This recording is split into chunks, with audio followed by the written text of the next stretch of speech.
Hey guys, today I'm going to show you how to create map line animation in Premiere Pro.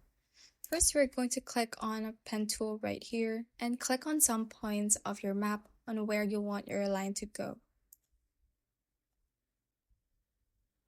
Once you have done that, go to the Essential Graphics tab and be uncheck the fill under the appearance and check the stroke option. We change the color of the stroke on whatever you like, and we change the stroke width as well. And I changed it to center. Once you have done your adjustments, let's go to effects and search for crop, and we drag it to our line graphic layer. Also, you can adjust the duration of your image layer to match the graphic layer as well.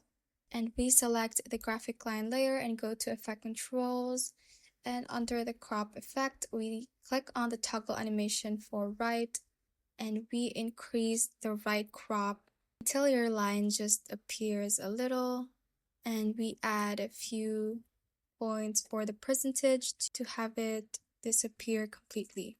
And then let's use the timeline slider to go to the end of our graphic, and we decrease the right crop so that it shows completely, and it should look like this. And that is how you can basically create map line animation in Premiere Pro. Thanks for watching, and if you found this useful, hit that like button and subscribe for more videos like this.